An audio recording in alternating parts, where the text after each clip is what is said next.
वो कह रहा मुझे एक इंसान दिखा, लंबे लंबे नाखून थे बाल और पैरों हो गए और बाल दांत बड़े बड़े हो गए, दांतें बहुत बड़ी थे। तभी वो समनूर है वो हिनन पे आई थी, तभी सर हम डर गए थे, तभी हम क्लास में बैठे, तभी अपने आप रोने लगे। उत्तर प्रदेश के बरेली के थाना नवाबगंज क्षेत्र के गांव इंद जागीर की जूनियर हाई स्कूल में शनिवार को गजब हो गया।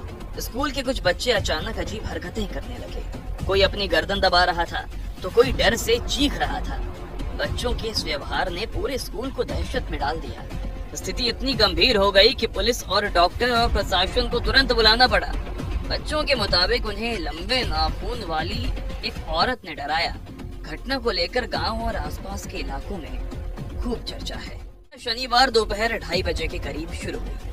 कक्षा 6 की छात्रा शबनूर अचानक गश खाकर गिर पड़ी और अपने हाथों से गला दबाने लगी।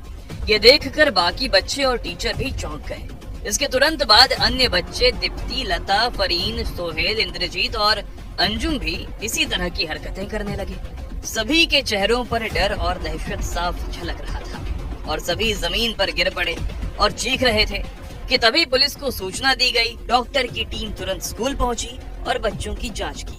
हालांकि किसी भी तरह की बीमारी के संकेत नहीं मिले।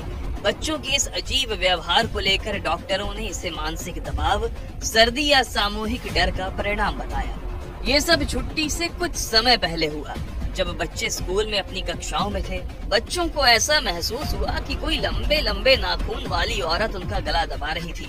कुछ बच्चों ने ये भी कहा कि उन्होंने भूत जैसी छवि देखी। शिक्षिका सुषमा और सायम सहारा ने तुरंत स्कूल प्रशासन और ग्राम प्रधान प्रेम शंकर गंगवार को सूचित किया। ग्राम प्रधान के साथ डॉक्टर विजय और उनकी टीम मौके पर पहुंची और बच्चों की हालत देखकर तुरंत उन्हें प्राथमिक उपचार दिया गया।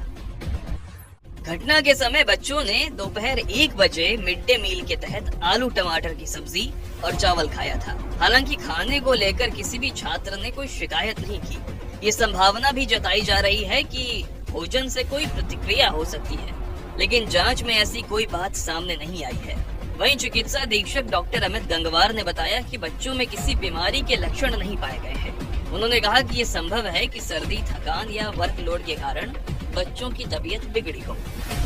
जो बच्चों की तबीयत खराब हुई है प्राथमिक विद्यालय के अंदर, कैसा क्या मामला था, इस पर क्या कहेंगे? जैसे कि मेरे संज्ञान में आया था, मैं तो ट्रेनिंग में था उस दौरान जी। तो हमारी टीम, स्वास्थ्य विभाग की टीम, आरबीसी की टीम पूरी स्कूल पहुंची थी।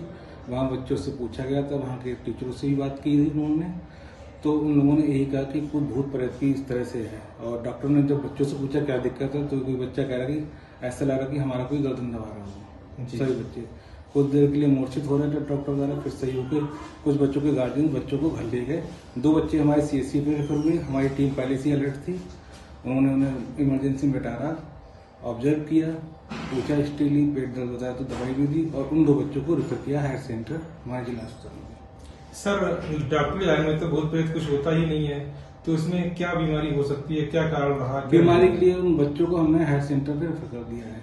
अगर कोई इस तरह का इंटरवेंशन निकलेगा तो वहाँ इन्वेस्टिगेशन होने के बाद ही पता चल पाएगा। और कोई से नहीं मेडिकल लाइन में कुछ और आपके कुछ समझ में आ रहा है क्या हो सकता है क्या नहीं? ऑक्सीजन या तो प्रॉब्लम नहीं SpO2 हमारे बच्चों सभी का नॉर्मल था, तो ऑक्सीजन तो नहीं बोल सकते हैं जी। विंटर का समय हो रहा है, हो सकता है सर्दी में डॉक्टर बता रहे कि कपड़े भी बच्चे नहीं पहने होते सर्दियों के हिसाब से, तो हो सकता है उसकी वजह से भी हो सकता है। और कोई विशेष बात नहीं, बच्चे सामान्य पाए गए, सामान्य पाए हैं बच्चों को। बाकी 2 बच्चे हमारे पास आए थे उनको जिले में भेज दिया गया है। संभवतः एक बच्चे की हालत बिगड़ने पर अन्य बच्चे डर के कारण वही व्यवहार करने लगे हों। गांव के लोगों में घटना को लेकर अलग अलग चर्चाएं हैं। कुछ इसे भूत प्रेत का असर मान रहे हैं, तो कुछ इसे हवा या किसी अदृश्य शक्ति का प्रभाव बता रहे हैं।